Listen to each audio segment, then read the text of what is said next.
একদল যে অপকর্ম করে চলে গিয়েছে, আরেক দল বাংলাদেশে সেই অপকর্মের দায়িত্ব নিয়েছে।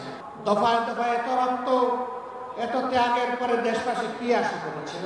যারা এতদিন নির্বাচনের জন্য নির্বাচন করে জনগণকে বেহুশ করে তুলেছিল, এখন তারা ভিন্ন সুরে কেউ কেউ কথা বলতে শুরু করেছে। কেউ যদি আবার চিন্তা করেন জনগণের সমর্থন পাবো না, তাহলে বাঁকা পথে প্রশাসনিক কুর মাধ্যমে আমরা নির্বাচনের ক্রেডিট হাইজ্যাক করব। আফসোসের বিষয়, স্বাধীনতার 54 বছরে এক এক করে চলে গেছে। বাংলাদেশের মানুষ সম্মানের সাথে মাথা উঁচু করে দাঁড়াতে পারেনি, কারণ বর্গীরা চলে যাওয়ার পর দেশের ভিতরে চিল যারা ছিল, সেই চিলগুলা ছু মেরে জনগণের সম্পদ নিয়ে চলে গেছে। দেশের সম্পদ লুণ্ঠন করে বাইরে পাচার করেছে, দেশে দেশে বেগম পাড়া গড়ে তুলেছে। কেউ কেউ পালাতে গিয়ে খালে বিলে আশ্রয় নিয়েছে, আবার রশিদ সিলেটবাসীর কাছে কেউ কেউ কলাপাতায় ধরা পড়েছে। এভাবে অপকর্মের দায় নিয়ে ফ্যাসিস্টরা বাংলাদেশ থেকে পালিয়েছে, কিন্তু ফ্যাসিজমের কালো ছায়া বাংলাদেশ থেকে যায়নি। একদল যে অপকর্ম করে চলে গিয়েছে, আরেক দল বাংলাদেশে সেই অপকর্মের দায়িত্ব নিয়েছে। একদল চাঁদাবাজি করার কারণে জনগণের ঘৃণা কুড়িয়েছে, আরেক দল আবার তার চাইতে বেশি শক্তি দিয়ে চাঁদাবাজিতে নেমে পড়েছে।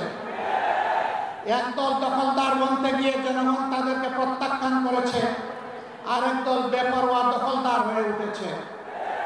একদল জনগণের জানমাল নিয়ে ছিনিমিনি খেলেছে, আলিম উলামা বিরোধী রাজনৈতিক নেতৃবৃন্দকে হত্যা করেছে, খুন করেছে, ফাঁসি দিয়েছে, নির্যাতন করেছে, পঙ্গু করেছে, জেলে করেছে, দেশ ছাড়া করেছে।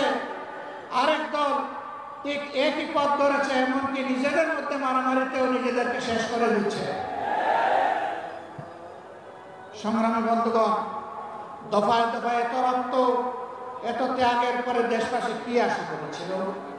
দেশবাসী আশা করেছিল অতীতের অপকর্মের যে পরিণতি, এটা থেকে শিক্ষা নিয়ে রাজনীতিবিদরা নতুন রাজনীতি শুরু করবে। কিন্তু আমরা দুঃখের সাথে দেখতে পাচ্ছি একদল সেই পুরাতন ধারায় পড়ে আছে। তারা কোনো সংস্কারে রাজি না, তারা সনদ বাস্তবায়নে রাজি না, তারা গণভোটেও প্রথমে রাজি ছিল না, তারপরে ধাক্কাই ধুক্কাইয়া সেই গণভোট একদিনেই হতে হবে তা তারা বাধ্য করেছে সরকারকে। এখন আবার কোথাও কোথাও আমরা কিনসুর শুনতে পাচ্ছি, যারা এতদিন নির্বাচনের জন্য নির্বাচন করে জনগণকে বেহুশ করে তুলেছিল, এখন তারা ভিন্ন সুরে কেউ কেউ কথা বলতে শুরু করেছে। এ লক্ষণ ভালো নয়। তারা বুঝতে পেরেছেন তারা যে সমস্ত কর্মকাণ্ড বাংলাদেশে পরিচালনা করছেন, বাংলাদেশের জনগণ তাদেরকে আগামী নির্বাচনে লাল কার্ড দেখানোর জন্য প্রস্তুত হয়ে গিয়েছে। এই লাল কার্ড দেখা থেকে বাঁচতে গিয়ে যদি কেউ আগামী নির্বাচনকে ভণ্ডুল করার চেষ্টা করেন, আমরা মহান আল্লাহর পর ভরসা করে বলছি, তাদের সকল ষড়যন্ত্র এদেশের সংগ্রামী জনগণ ভণ্ডুল করে দেবে ইনশাআল্লাহ। কেউ যদি আবার চিন্তা করেন জনগণের সমর্থন পাবো না, তাহলে বাঁকা পথে প্রশাসনিক কুর মাধ্যমে আমরা নির্বাচনের ক্রেডিট হাইজ্যাক করব, তাদেরকে বলবো, বন্ধু, সেই সূর্য ডুবে গেছে, এই সূর্য আর বাংলাদেশে উঠবে না। এই সূর্য আর কালো সূর্য বাংলাদেশের মুখ দেখবে না। এখন নতুন সূর্যের উদয় হবে, সেই সূর্য কোরআন বুকে নিয়ে উদিত হবে ইনশাআল্লাহ। বাংলাদেশ থেকে অপশাসন দূর হবে। মোটে মাঝি, শ্রমিক, ছাত্র জনতা, এই বাংলাদেশ হবে তাদের বাংলাদেশ। লুটে তাদের হাত থেকে উদ্ধার করে বাংলাদেশ তুলে দেওয়া হবে দেশপ্রেমিক জনগণের হাতে ইনশাআল্লাহ। আমাদের যুব সমাজ যেই আকাঙ্ক্ষা নিয়ে রক্ত দিয়েছে, তাদের আকাঙ্ক্ষার সাথে আর দল সম্পূর্ণ একমত। এই আকাঙ্ক্ষার বিপক্ষে যারা দাঁড়াবে, জনগণ আগামী নির্বাচনে তাদেরকে আর ক্ষমা করবে না। আমি অত্যন্ত বিনয়ের সাথে বলতে চাই, আজকে দেশপ্রেমিক সকল ইসলামী দল এবং আরো কিছু দেশপ্রেমিক দল মিলেই 8 দলীয় আমাদের কর্মকাণ্ড পরিচালিত হচ্ছে।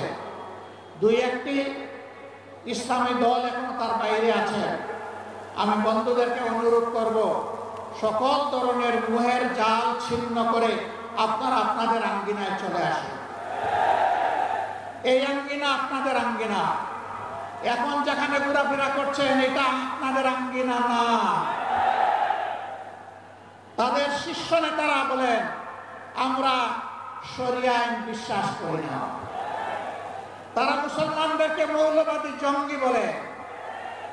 তাদের সাথে আপনাদেরকে মানায় না। আপনারা বড় বেমানান হয়ে গেছেন। সেখানে যেখানে মানায় ঘরের ছেলে আপনারা ঘরে চলে আসো। আমরা আপনাদেরকে মুখে জড়িয়ে কবুল করবো ইনশাআল্লাহ। অভিনন্দন জানাবো, সম্মান দেব, ভালোবাসবো। অন্য ঠিকানায় থাকার কোনো প্রয়োজন নেই। আপনি সম্মানের ঠিকানায়, কোরআনের ঠিকানায়, মানবতার মুক্তির ঠিকানায় ফিরে আসুন। আপনি কেন চাঁদাবাজদের অংশীদার হবেন? আপনি কেন দখলদারের সমর্থক হবেন? আপনি মেহরবানি করে এই অপবাদ নিজেদের গলায় তুলে নেবেন না। আসুন, আপনারা ফিরে আসুন।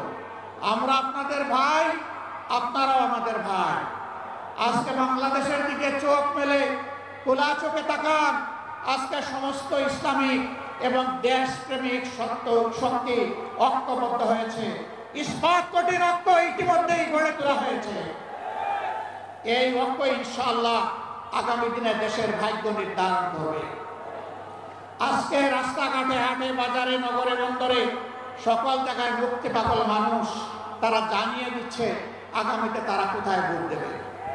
তারা এখন আর কারো রক্তচক্ষুকে পরোয়া করছে না। কেউ কেউ আমাদেরকে অন্যদের রক্তচক্ষুর ভয় দেখান, অমুক শক্তি, তমুক শক্তি, অমুক দেশ, তমুক দেশ। তাদেরকে পরিষ্কার বলি,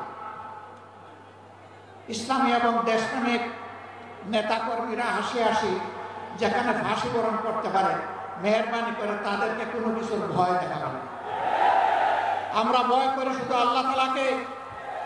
বাকি যাদের কথা বলেন তাদেরকে আমরা কোনো পাত্তাই দেই না।